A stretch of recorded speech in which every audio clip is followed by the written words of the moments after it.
Alright, so this has been a really unnerving experience.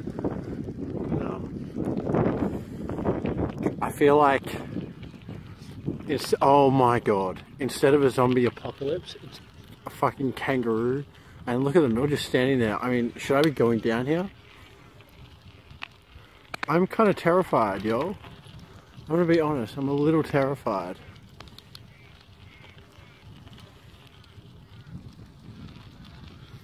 Sorry guys.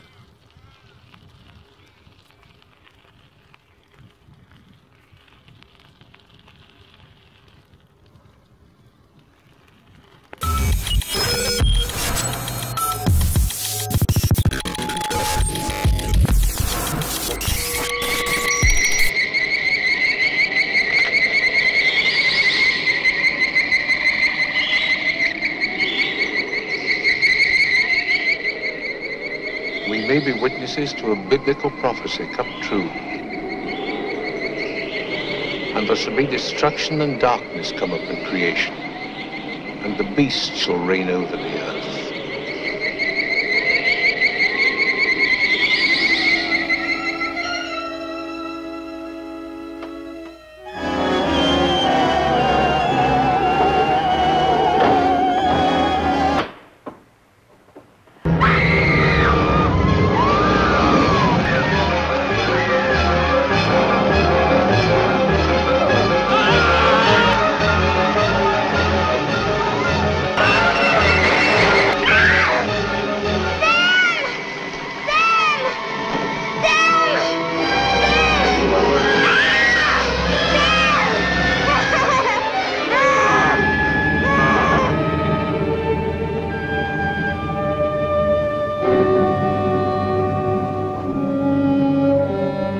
El concepto de plaga es un término muy ambiguo. En función de quién lo profiera y de los intereses de quien lo profiera, significa cosas muy distintas, ¿no? No hay nada en el mundo a que refiera el término plaga en un sentido biológico. En un sentido estrictamente técnico, plaga no es más que la expresión de un concepto económico. Es decir, se consideran plaga todos aquellos animales que en un momento dado constituyen una amenaza a intereses humanos económicos. Da un punto di vista ecologico, una piaga non esiste, è diciamo, un momento di cambiamento di equilibri. Este modelo capitalista lo que ha hecho ha sido dividir el mundo en dos grandes grupos de cosas, por así decir, ¿no? Aquellas que maximizan, a partir de las cuales se puede maximizar el beneficio y son consideradas como valiosas, y aquellas otras que directamente no tienen valor y forman parte del campo de los problemas. El jabalí crece sin control, a un ritmo de un 7% anual, apuntan algunos expertos. El debate es abierto en España y en Europa para intentar controlar lo que ya se considera como una nueva plaga.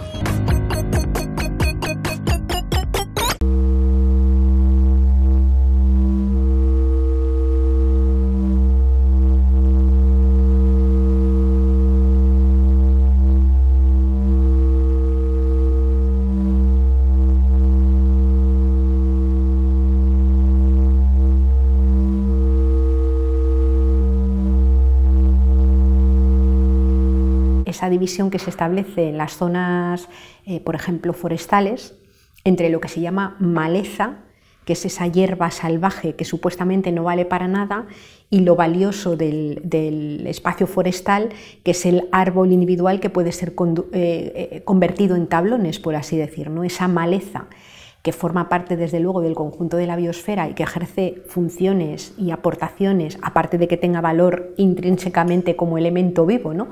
Pero que forma una parte esencial de los ecosistemas, simplemente es considerado como algo que hace daño o que se constituye en una plaga, como el concepto de mala hierba, por ejemplo, también en los cultivos. Guardare alla vita vegetale, alle piante, utilizzando i nostri concetti umani di diversità, è una delle cose più stupide che possiamo fare. Nel senso che hai giustamente citato parole come erbacce, malerbe, piante alloctone, sono tutti quanti tipicamente concetti umani. Noi tendiamo a creare barriere che non devono essere superate. La natura, non le piante, ma la natura, l'ecologia, ci insegna una cosa, che qualunque tipo di barriera e di divisione non serve assolutamente a nulla. We have this funny attitude. We have this idea, this slightly dubious idea, in my opinion, that species, animals and plants, belong in some places and therefore do not belong in lots of other places. And we also have the even more dubious idea that if they get to places where they don't belong, normally because we put them there, it's our job to put them back where they do belong.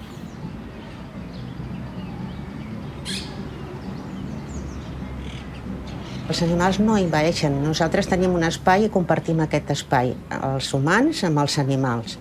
El que passa és que a vegades per desviació o per una deformació que tenim pensem que la ciutat és una propietat privada i considerem que els animals que entren són uns invasors. This is a thing called Serapius parviflora, the small-flowered tongue orchid, discovered in 1998 in a field near Ramehead in Cornwall. How did it get there? This is the crucial question. Orchids produce millions of tiny, tiny seeds. And this orchid is not uncommon across the channel. So it's perfectly possible that seeds of this orchid simply floated across in the air, landed here, germinated and grew. In which case, this is, well, firstly, it's quite attractive. Secondly, it's by definition very rare, and therefore worthy of any amount of protection we can throw at it. No doubt, a little fence around it to stop sheep eating it. Probably 24/7 volunteer team of wardens. Maybe its own biodiversity action plan, who knows? On the other hand, there's another possibility, which is that the seed fell out of someone's trouser turnops or was stuck on someone's shoe, in which case it was a human import, or worse still, it was planted by some mad botanist who thought Cornwall needed a bit of brightening up. In which case, it's valueless. It's just another bloody weed. It has no right to be here, because that's our definition of native and alien. Notice, however, that whatever you think of those two possibilities, and we actually don't know which one of those is right, the plant is the same. The plant is the same, it's in the same place, it's minding its own business. It's just our attitude to it.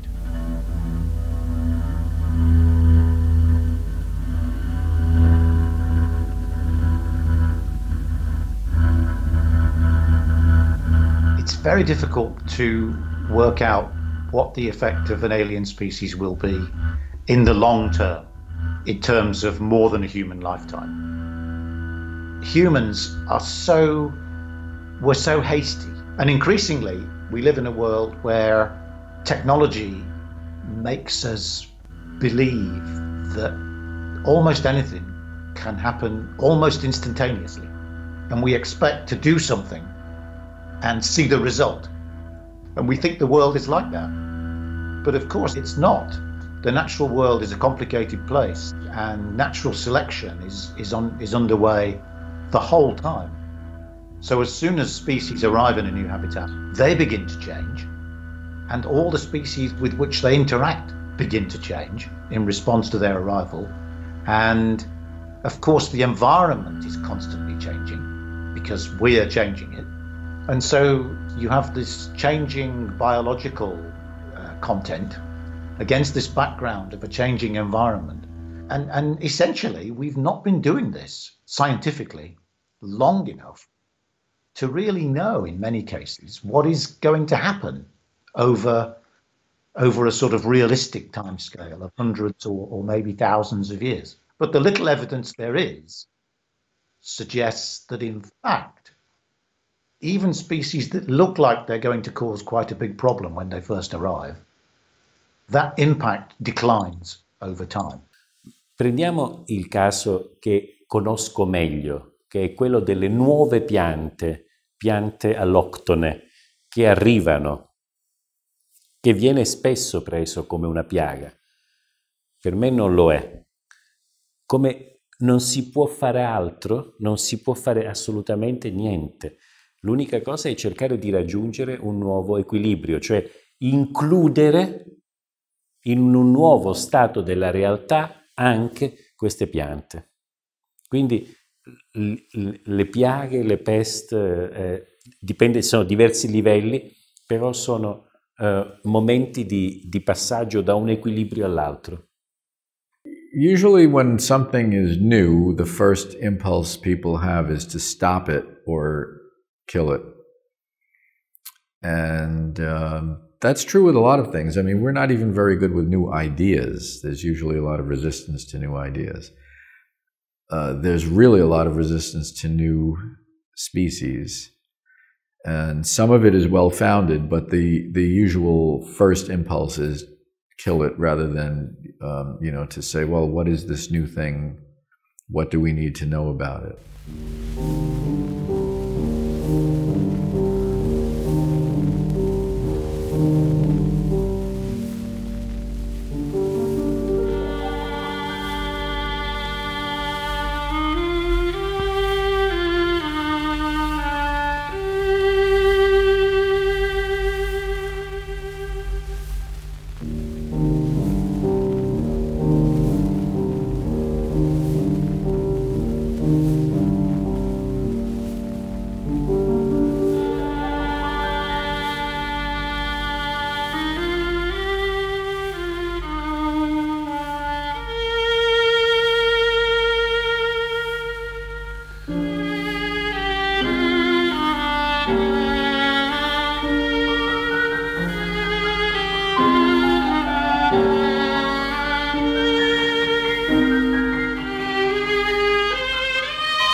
Los métodos que se utilizan para erradicar lo que se considera que no debe estar en un lugar o que es una plaga suelen ser pues el exterminio y la desaparición. Vemos cómo proliferan los pesticidas para quitar malas hierbas o para quitar plagas, es decir, que tienen efectos colaterales pues, en contaminación de agua o en erradicación también de otras especies que no eran las que propiamente se habían determinado como plaga, ¿no? Pero nos lo encontramos también, por ejemplo, en el marco del mundo de los animales no humanos y en el marco también del humano. Es decir, lo que estamos viviendo ahora mismo con la mal llamada crisis de refugiados es un proceso de expulsión y de progresivo exterminio de sectores que son considerados sobrantes.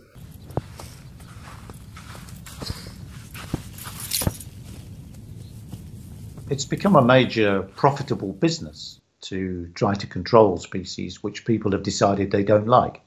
Most of our alien species are so integrated into native ecosystems that I don't know how you would even begin to try to control them or eradicate them. It would cost, heaven knows what it would cost, billions of euros to control even a few alien species.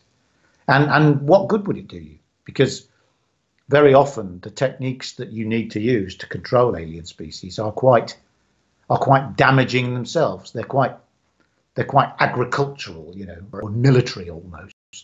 And there's a lot of collateral damage.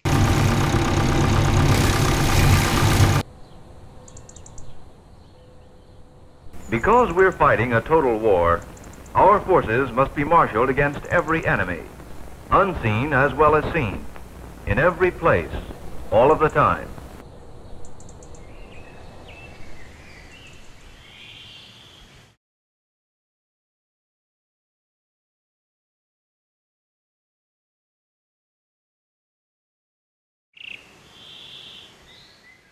Badgers are an interesting example. The government itself spent millions of pounds on research into whether culling badgers would have any real effect on tuberculosis in cattle. The result of all that research was essentially to prove that it would not. But the government were under pressure from farmers to do something about tuberculosis in cattle. And governments, unfortunately, do have a tendency to do... They like to be seen to be doing something about a problem, even if what they're doing is known not to work. To be seen to be doing something seems to be better than to be seen to be not doing something. You know what I mean?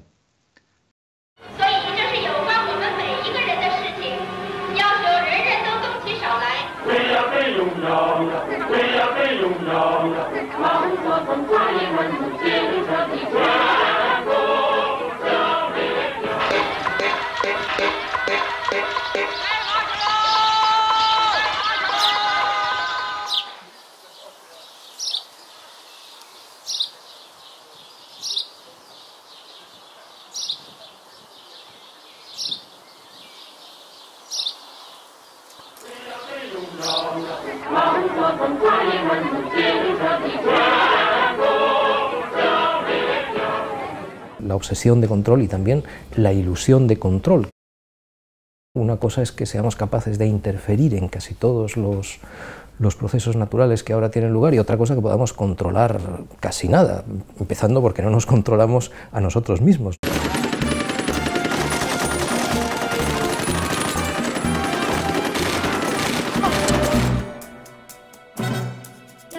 What do we do now?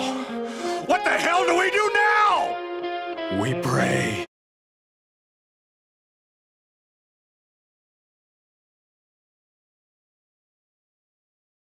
We begin our show this week with the announcement that the federal government has approved the release of another virus to attack Australia's pest rabbits.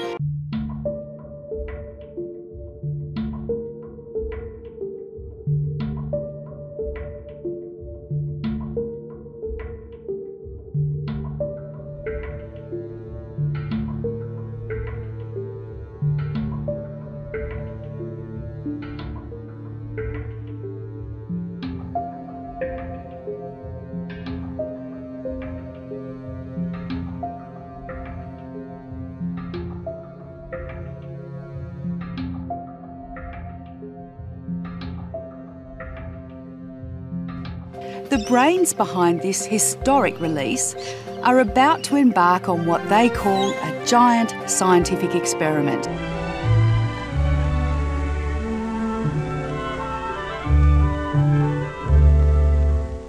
Use Ajax, the foaming cleanser. Cleans your sink just like a whiz. Algo interesante, de lo cual pues muchos médicos se han hecho conscientes en los últimos decenios, es que estas enfermedades que casi adquieren caracteres epidémicos en entornos urbanos modernos que tienen que ver con el sistema inmunitario humano, muy posiblemente tienen que ver, y hay investigación pues más o menos concluyente al respecto, con el exceso de limpieza. And those things that we hate all the time, those bacteria and those scum, I think it's scum, mud, what else do we call it? Ooze. Give me some more names. What? Gunk, goop, gunk. Yeah, that stuff. Slime. Diversity is absolutely necessary or we are drowning in feces and urine because it is absolutely necessary that those things be recycled. And the organisms that recycle them are not the same organisms, as you know in the human case, that produce them. You believe in germs, right? I'm not crazy. Quan éreu petits, anàveu pels carrers i a la tardor hi havia fulles, no? Ara ja no hi ha fulles mai més, no? Ja tu passes a la tardor i no... han desaparegut les estacions. I han desaparegut perquè si hi ha fulles al carrer és un problema de neteja. O sigui, pensem que la fulla que hi ha al terra és brut. Entenem que la natura ha de desaparèixer, no hem de netejar. Llavors el que ens fan fer a nosaltres on jo visc és podar en verd. Now, to these people, apparently the balance of nature was something that was repealed as soon as man came on the scene. well, you might just as well assume that you could repeal the law of gravity. El desorden y el orden van de la mano dentro de la naturaleza. En la naturaleza hay orden y hay entropía. Esa lógica que organiza la vida y en la que conviven la estructura y la sorpresa es un rasgo esencial de lo vivo, ¿no? Ese rasgo esencial de lo vivo no es tenido en cuenta ni por los modelos tecnocientíficos dominantes, ni desde luego por el conjunto de lo que hoy llamamos ciencia económica convencional, ¿no? Por eso se produce ese choque de trenes entre el mundo de lo vivo y el mundo de lo humano y la dinámica expansiva del capitalismo, pero también una mirada mecanicista y desajustada sobre esa propia naturaleza.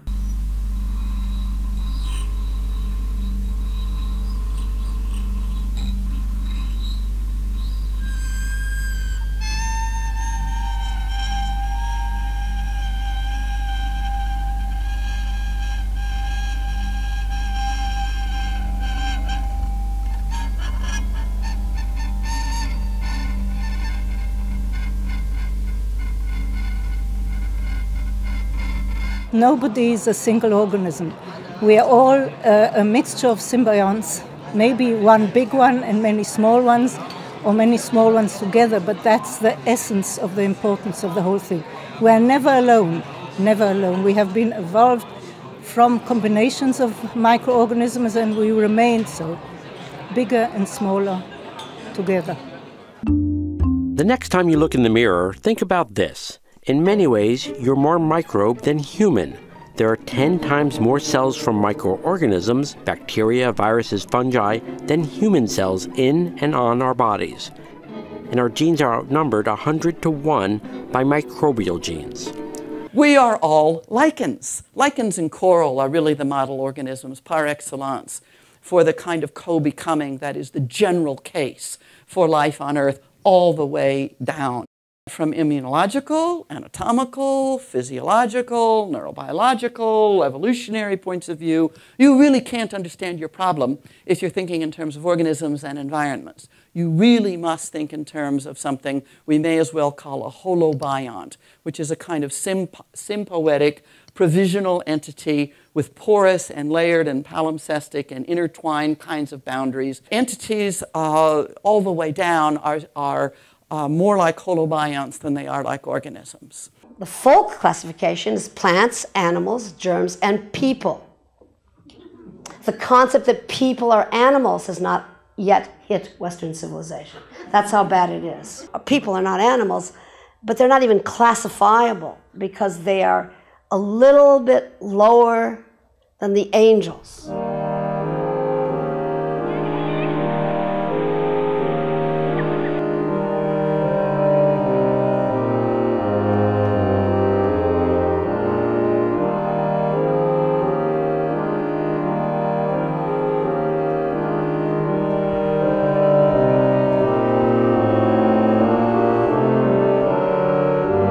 What is human, what is not human, what is alive, what is not alive, what is technological or artificial, what is natural. The human being, you, me, we, each of us, is an extremely complex ecosystem, and the vast majority of cells in your body are not human at all.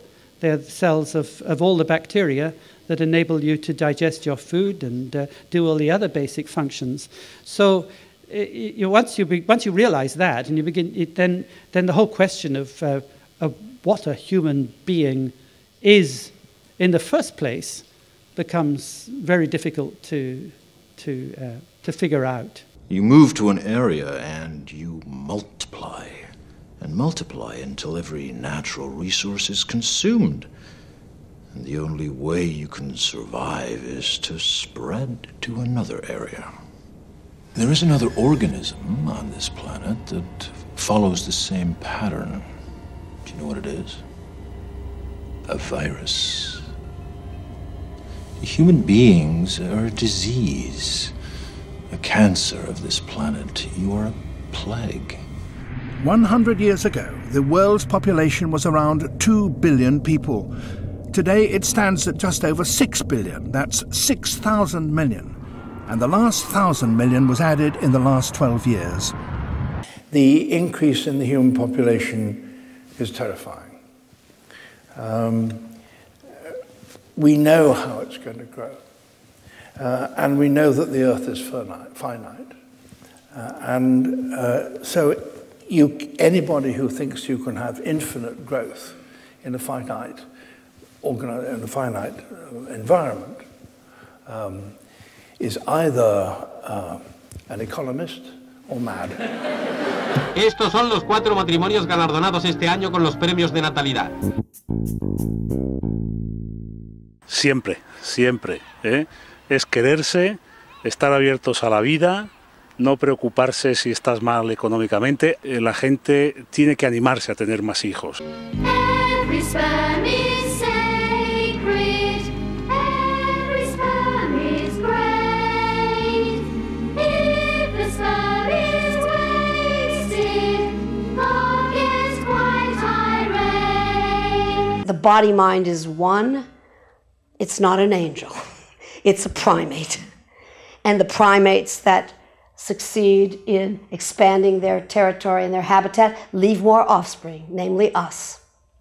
And the way Gaia works is, Gaia is a stable system. And when organisms outgrow and destroy their habitat, they simply go extinct. And he shows how that's exactly the course that we are on. Ya no hay trilobites en el mar. En Siberia no queda ni un mamut. Las ballenas desaparecerán. Así que humano ya solo quedas tú. Pueblos del mundo, extinguíos, dejad que continúe la evolución. Esterilizad a vuestros hijos juntos de la mano hacia la extinción.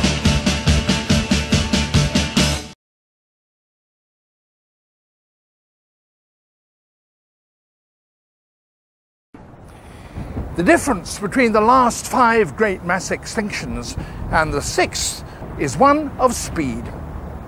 Each of the last took place over many thousands of years. The next, according to some predictions, could happen within 100. La actividad humana causa la muerte y el sufrimiento de miles de millones de animales al año, ¿no? Animales que quieren vivir y no quieren sufrir. En ese sentido, yo considero que sí que somos una plaga.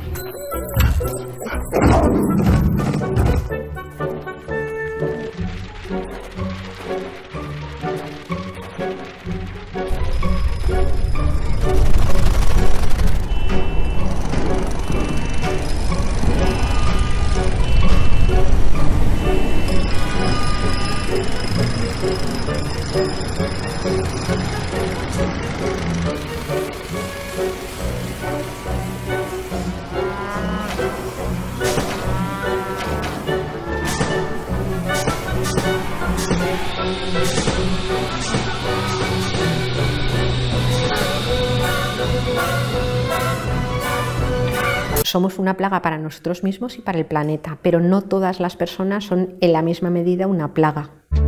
The first world. We are 20% of the people of the world. And yet we are consuming 80% of the world's resources. This level of consumption is simply not sustainable. If we continue to consume at this current rate, then eventually I think we're going to hit the wall. If we are so stupid that we don't listen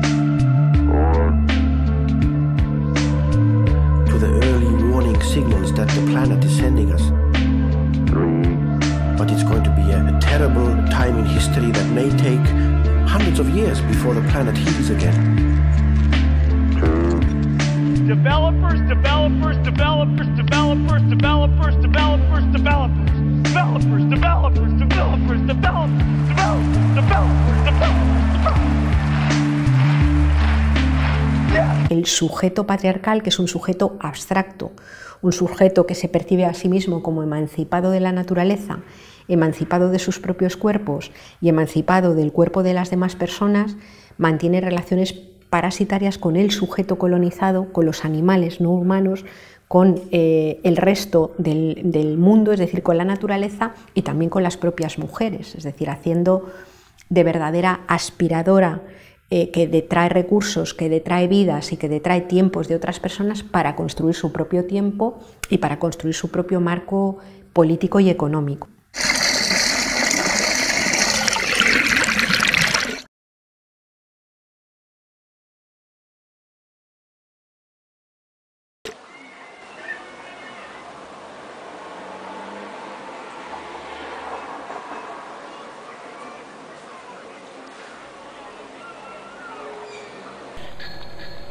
And you can read this. I don't really want to read it. Call him closer to you, then pet him gently, okay? So do that. Look how cute.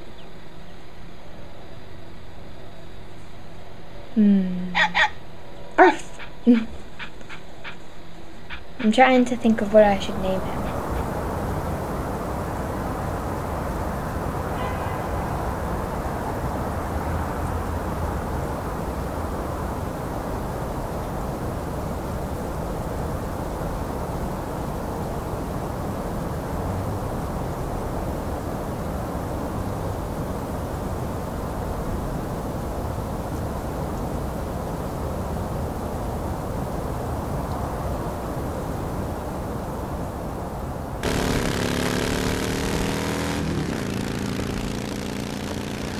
Don't turn around. What?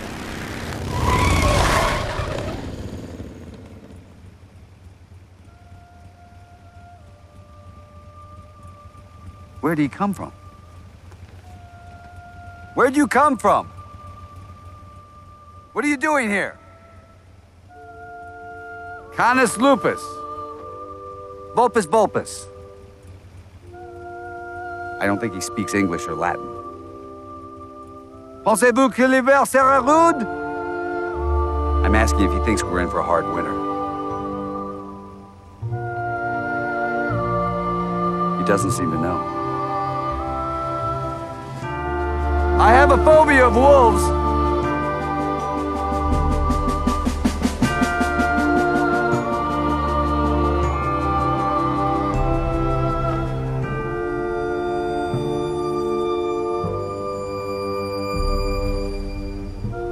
What a beautiful creature. Wish him luck, boys. Luck to you. Good luck. Good luck out there.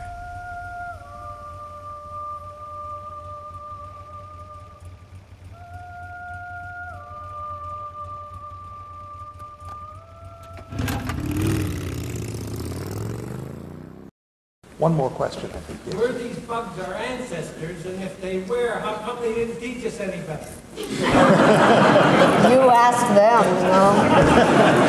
Were the bugs our ancestors? Absolutely, they were our ancestors. I mean, there's certain sets of bacteria were our ancestors. They became protists, which are our ancestors.